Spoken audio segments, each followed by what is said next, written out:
Olá e bem-vindos! Hoje a gente vai mergulhar num material que fala de uma sensação que, olha, eu suspeito que todo mundo que já tentou criar algo do zero conhece muito, mas muito bem. Com certeza. O material que a gente tem aqui é um roteiro de podcast e ele já começa com uma pergunta que é quase dolorosa de tão precisa. Ele diz assim: você já acordou super motivado, com 1000 ideias, mas no fim do mês sua conta bancária continua igual? É direto no ponto. É um soco no estômago, né? Porque captura perfeitamente aquela frustração de ter muita energia, muita vontade, mas assim, nenhum resultado prático para mostrar. Nossa meta aqui hoje é desconstruir como essa narrativa funciona, sabe? Tentar entender as ferramentas psicológicas que ela usa para pegar essa angústia e transformar num mapa. Exatamente. E o que me chamou a atenção logo de cara é que por baixo de uma estrutura que até parece simples, de problema e solução, existe uma tática psicológica bem sofisticada. A abordagem não é só listar o que fazer, é, na verdade, reformular o jeito como a pessoa enxerga o próprio problema. O ponto de partida é o porquê você se sente assim. E a nossa conversa vai girar em torno de uma distinção fundamental que o material propõe. A diferença entre a emoção, que é a motivação, e o processo, que é a construção. É nesse meio do caminho entre o sentir e o fazer que, segundo o argumento deles, a maioria das pessoas se perde. Perfeito, vamos começar por aí então, pelo diagnóstico. A primeira grande ideia é essa muralha que eles criam entre a motivação e o resultado. Tem uma frase no material que é brutal de tão honesta. Qual? Motivação é gostosa, mas ela não paga boleto. Pesado e verdadeiro. Demais! E o argumento central é que a gente se vicia no sentimento de estar progredindo, sabe? Naquela adrenalina da ideia nova e confunde isso com o progresso real. E eles apontam um culpado bem familiar. As redes sociais, o ambiente digital, ele nos condicionou a esperar uma recompensa imediata para tudo. O like, o comentário. Isso, uma notificação. E quando um projeto de verdade não dá esse retorno rápido, o cérebro entra em pânico. É uma análise certeira. E o que é fascinante nisso é a técnica por trás. É uma forma de reestruturação cognitiva. O roteiro não invalida o sentimento da pessoa. Ele não diz pare de se sentir motivada. Pelo contrário, ele acolhe. Ele fala sim, essa energia é boa, mas ela não é a ferramenta certa para essa parte do trabalho. Entendi.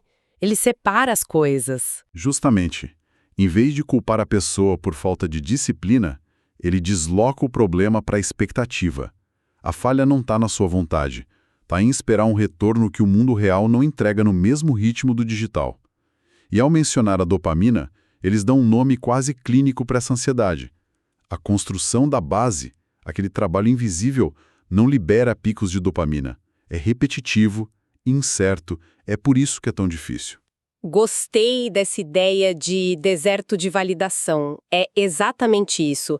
E se o problema é essa falta de recompensa, como que se sobrevive a essa travessia? É aí que o material introduz o conceito que, para mim, é a grande virada de chave do argumento todo. Eles dão um nome para essa fase de frustração, e só o nome já muda a perspectiva. O período invisível do sucesso. É uma jogada brilhante. Muito, porque valida completamente a experiência de quem tá, sabe, ralando sem ver nada acontecer.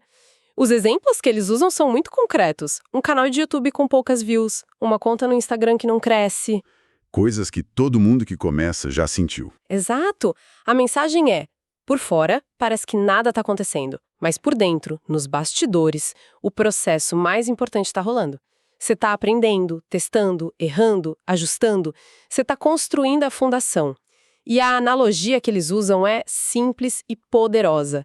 Sem base, nenhum prédio sobe. O impacto psicológico de simplesmente dar um nome para essa fase é gigantesco. Período invisível do sucesso. Transforma o que a gente sente como fracasso numa etapa necessária e, mais importante, uma etapa esperada do processo. Deixa de ser um problema, né? Exato. Deixa de ser um sinal de eu estou fazendo tudo errado e vira a prova de que o jogo começou. É uma ferramenta mental para combater a autossabotagem. O roteiro é explícito nisso.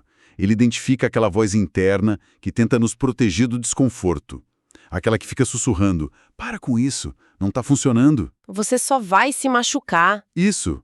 O texto desmascara essa voz, chama ela de medo disfarçado de lógica. E ao dar um nome nobre para essa fase difícil, a pessoa ganha um tipo de escudo contra essa voz. Entendi a ideia do período invisível. Mas isso também não pode ser meio perigoso? Uma desculpa para continuar insistindo num projeto que talvez, sei lá, simplesmente não seja bom? Onde que fica a linha entre a persistência, que o roteiro elogia, e a teimosia cega? Olha, essa é a pergunta de $1 milhão. E é uma nuance importante. O roteiro foca na fase inicial, onde os dados externos ou são escassos ou nem existem. Nessa fase, a autocrítica baseada em resultado é quase sempre prematura, é destrutiva. Certo. O objetivo de nomear o período invisível é proteger o processo de construção. Mas o que o material não explora tão a fundo, e que é o próximo passo, é a transição. A transição de um foco que é puramente interno para um modelo híbrido, onde você começa a coletar e analisar dados para ajustar a rota, não para invalidar o esforço. Persistência é continuar construindo o barco enquanto navega. Teimosia é continuar remando na mesma direção mesmo depois de ver um mapa que mostra um abismo lá na frente. O período invisível é para a fase que você nem tem mapa ainda. Faz todo sentido. Então, uma vez que a pessoa entende e aceita que está nesse período invisível, qual é o passo prático? É aí que o roteiro propõe a solução, que é uma mudança radical de métrica. A proposta é trocar a pergunta. Sair de por que eu não estou tendo resultado para que progresso eu fiz hoje. O foco sai do destino e vai pro passo. E essa mudança de foco é o que devolve a sensação de controle. Exato. Resultados, tipo vendas, seguidores, reconhecimento, isso depende de 1000 fatores externos. Algoritmo, concorrência, sorte. É incontrolável. E o que é incontrolável gera ansiedade. Já o esforço, o progresso diário, é 100% controlável. Isso por si só já é um alívio psicológico imenso. Sim. E para não deixar a ideia abstrata, o material dá exemplos bem pé no chão do que é progresso. Gravou um vídeo, mesmo que ninguém assista, progresso. Estudou uma técnica nova de escrita, progresso. Fez um post mesmo morrendo de vergonha do que os outros iam pensar, progresso monumental. A frase que resume isso é um mantra poderoso. Quem vence não é o mais motivado, é o mais consistente. E essa mentalidade se desdobra em 3 ações práticas que o roteiro lista como as 3 ações que viram o jogo. A primeira é quebrar o objetivo em partes pequenas. Ah, isso é clássico e funciona. Funciona muito. Uma meta vaga como ser um influenciador de sucesso paralisa. Mas gravar e postar um vídeo de 1 minuto por dia é uma ação concreta, gerenciável. A segunda é medir o esforço, não só o resultado, que é basicamente materializar essa troca de perguntas que a gente já falou. E a terceira, que eu acho muito interessante, é criar uma recompensa artificial. Recompensa artificial, sem que isso pareça, sei lá, meio bobo ou forçado. O cérebro não percebe que está sendo enganado. Tipo, gravei o vídeo, agora eu vou comer um chocolate. Parece um pouco simplista demais. Parece, mas a neurociência por trás disso é bem sólida. O cérebro não está sendo enganado, ele está sendo treinado. É sobre criar um ciclo de hábito, gatilho, rotina e recompensa. A rotina é a ação difícil, que não gera dopamina sozinha, que é gravar o vídeo. A recompensa, que pode ser o chocolate ou 15 minutos de uma série, qualquer pequeno prazer, cria uma associação neurológica positiva com aquela ação. Com o tempo, o cérebro começa a antecipar a recompensa, liberando um pouquinho de dopamina antes e durante a tarefa. Isso torna ela mais fácil de começar. Não é sobre o tamanho da recompensa, mas sobre a consistência do ciclo. Você está deliberadamente construindo um caminho novo no cérebro que associa o esforço a algo positivo. Entendi. É como se fosse um hackeamento consciente do próprio sistema de recompensa. Então, o roteiro arma a pessoa com uma mentalidade nova e um plano de ação. Mas ele também aponta os perigos no caminho. O primeiro grande vilão é a comparação. O texto descreve como o maior veneno da motivação. E é o antídoto perfeito para toda a estratégia que foi construída até aqui. Se o objetivo é criar uma régua interna, baseada no seu progresso, a comparação joga essa régua no lixo. E te força a usar a régua de outra pessoa, uma régua que você não controla e que você nem conhece direito. A metáfora que eles usam para isso é ótima. Diz algo como: você olha alguém que já está no capítulo 20 e compara com o seu capítulo 1. Isso não é justo, nem inteligente. É isso. É uma imagem muito clara de por que a comparação é uma armadilha lógica. Você está comparando o seu processo interno, com todas as suas dúvidas, com o palco externo e super editado de outra pessoa. Resolver. Ela sequestra a sua atenção do seu próprio jogo e te coloca como um espectador frustrado do jogo de outra pessoa. É psicologicamente devastador, porque invalida todos aqueles pequenos passos, sabe? Sim, Todos os progressos que você aprendeu a celebrar. Aquele vídeo que você gravou com orgulho, de repente parece amador perto de alguém com anos de experiência. E a consistência morre aí. a comparação é o inimigo que vem de fora. Mas e o inimigo interno? O roteiro também fala daquele momento crítico, na beira do abismo da desistência, quando toda essa estrutura mental tá para ruir.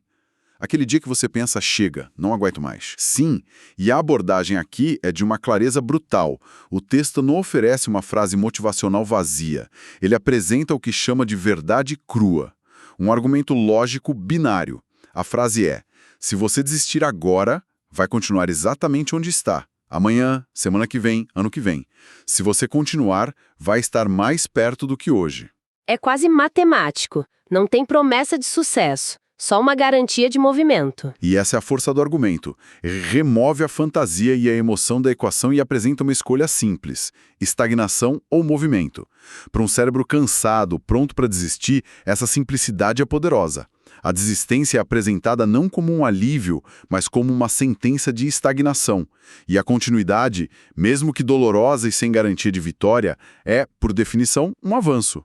É um jeito de dizer que, na ausência de resultados, o simples ato de não parar é o resultado. A vitória do dia é ter continuado no jogo para poder jogar amanhã. Exato. Uau! É um reenquadramento muito poderoso da ideia de vitória. No final, o material amarra toda essa jornada. Começa na dor da motivação sem resultado, diagnostica o vício na recompensa imediata, oferece um refúgio com o período invisível e, por fim, entrega um kit de ferramentas prático: focar no progresso, quebrar metas, criar recompensas e se proteger. E o chamado ação final é um exercício prático que força a pessoa a usar esse kit na hora. A sugestão é: escreva 3 pequenas coisas que você fez esta semana para sua vida melhorar. O que, na prática, é um treinamento para o cérebro aprender a enxergar e valorizar o progresso. É a materialização de toda a tese. A força desse roteiro, no fim das contas, está na capacidade de validar a frustração do ouvinte, enquanto, ao mesmo tempo, o reeduca. Ele não nega a dor, ele a explica, e então oferece um sistema de medição alternativo para o sucesso, um que é interno, controlável e focado na resiliência. Ele devolve o poder para a pessoa. Então o roteiro constrói um sistema bem robusto para sobreviver à fase inicial de qualquer projeto. O foco é total em ignorar o mundo externo e se concentrar no esforço interno, na construção da base. Exato, e isso nos deixa com uma reflexão final, um pensamento para levar adiante.